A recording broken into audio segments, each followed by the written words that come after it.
Olá, seja muito bem-vindo para mais uma aula de Química. Hoje, o principal objetivo é que você saia ao final da aula sabendo reconhecer o que é um gráfico de aquecimento ou resfriamento de uma substância pura e de uma mistura. Então você tem que olhar o gráfico e entender se aquele gráfico de aquecimento corresponde a uma substância pura, e aí pode ser substâncias simples como H2, N2, substâncias que têm somente um elemento na composição, por exemplo, ferro, por exemplo, carbono, grafite, por exemplo, gás hélio, ou substâncias compostas, puras compostas, como a água, H2O, por exemplo, o gás carbônico, o CO2 e demais outras substâncias que podem ser associadas, por exemplo, óxido de nitrogênio e por aí vai. Bom, então, para a gente realizar uma revisão do que nós estamos falando, vamos analisar esse seguinte gráfico, em que eu já trouxe na aula passada, mas eu vou revisar. Esse gráfico corresponde ao gráfico de aquecimento de uma substância pura. E qual é o principal critério que você pode utilizar para olhar um gráfico e saber se é de uma substância pura? É sempre a presença de patamares. E o que são os patamares? São essas linhas horizontais. Aqui, ó, onde o apontador laser está. Então, esses patamares, que correspondem ao ponto de fusão e ao ponto de ebulição, caracterizam uma substância pura. Então, se eu analiso um gráfico e ele tem dois patamares, no vestibular, você pode ter certeza que isso é uma substância pura. Agora, somente relembrando, nós temos que entender o estado físico da matéria nesse gráfico. Antes da fusão, você deve se lembrar que o estado é sólido. Isso porque a fusão acontece quando eu tenho uma substância que sai do estado sólido e vai para o estado líquido. Então acontece um aquecimento e acontece a fusão. Uma vez que a substância está no ponto de fusão, existe uma coexistência tanto do estado sólido quanto do estado líquido. E com a continuidade do aquecimento, o estado sólido deixa de existir e toda a substância encontra-se em fase líquida. Conforme o aquecimento ocorre, você leva a substância a um estado de ebulição, que é um tipo de vaporização caracterizado pela presença de bolhas. Na ebulição, existe a coexistência dos estados líquido e gasoso, e com a continuidade de aquecimento, o aumento de temperatura vai acontecer, levando a substância completamente para o estado gasoso. E isso que eu acabei de narrar corresponde a exatamente a descrição da curva de aquecimento. Mas você deve se lembrar que existe a curva de resfriamento, que é uma curva relativamente simétrica. Por quê? O ponto de fusão e ebulição é exatamente o mesmo, porque eles acontecem em temperatura constante. Então, quando eu tenho uma substância que está no estado de fusão, a temperatura é constante. E na ebulição, o mesmo raciocínio vale. Estará na temperatura constante. O que vai definir se eu vou resfriar ou aquecer é o que ocorre em relação à troca de calor. Se a substância está perdendo calor, ela vai se resfriar e aí ela sai do estado gasoso, passa pelo ponto de condensação, que é a mesma temperatura do que o ponto de ebulição, vai para o estado líquido, solidifica e vai para o estado sólido. Feito isso, nós analisamos o aquecimento de uma substância pura. E isso aqui pode representar, de novo, repetindo, uma substância pura simples, como H2, N2 e ferro, por exemplo, o sódio puro, são elementos que estão isolados, vamos assim dizer, né? Que não há outro tipo de átomo que realiza a ligação com ele. Mas, ao mesmo tempo que pode ser uma substância simples, esse gráfico pode ser de uma substância pura composta. E nós temos que entender, a substância pura pode ser simples ou composta. A outra categoria é a mistura. Mas na substância composta, de novo, eu tenho água, gás carbônico e por aí vai.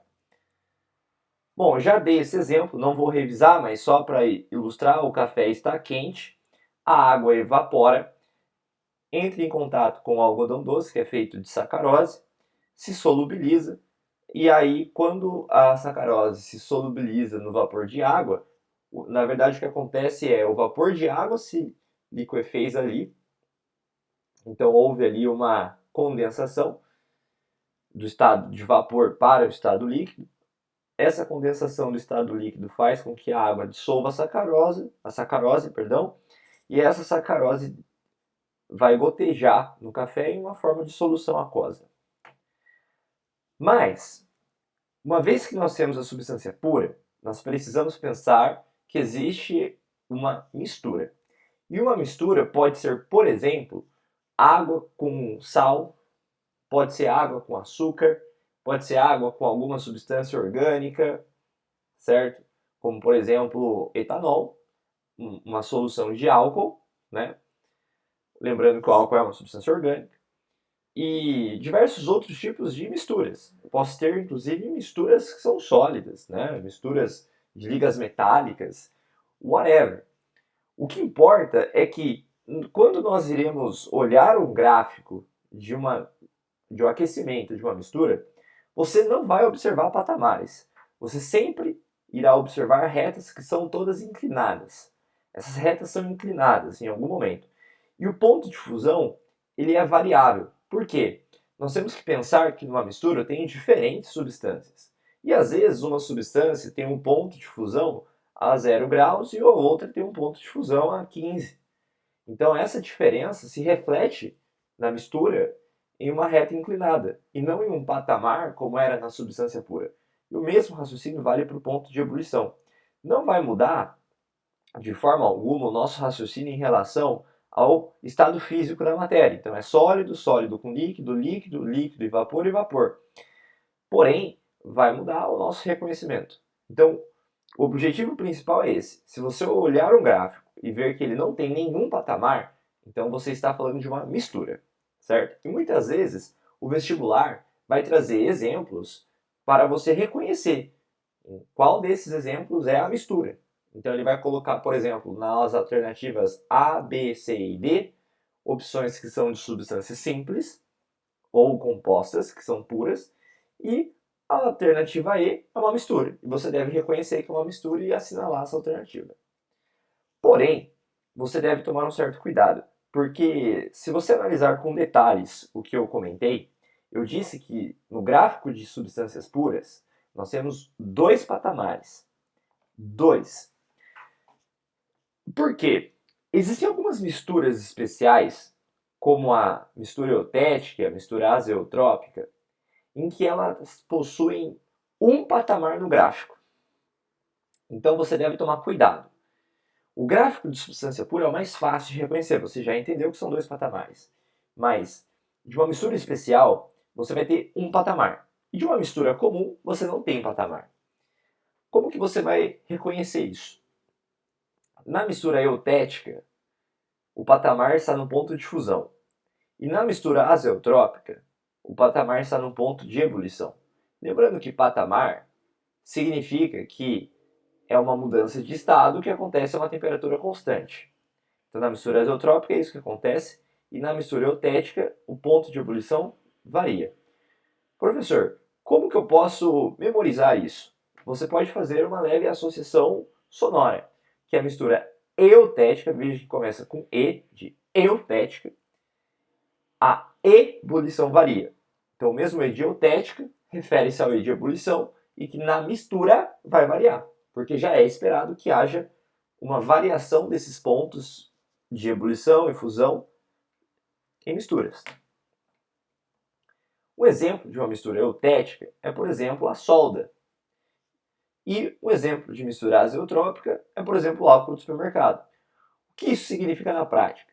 Se você utilizar um álcool do supermercado e colocar ele para realizar um ponto de ebulição, se ele não tiver mais componentes e for apenas água e álcool, você vai observar que o ponto de ebulição vai ser em torno de 100 graus Celsius, para mais ou para menos, dependendo da pressão atmosférica, tá bom? Bom, e para a gente aplicar um pouco mais essa questão, eu vou comentar sobre o ciclo da água, porque ela envolve diversos mecanismos de mudanças de estado em que passam por todos os conceitos que nós estudamos. E ela acaba sendo uma aplicação de todo esse conhecimento. Então, vamos pensar no ciclo da água. Por que chama ciclo? Porque você vai observar que no mesmo ponto em que a água começa, ela termina. Vamos começar pelo oceano. O que vai acontecer é que a água do oceano, junto com a transpiração de seres vivos, elas vão evaporar.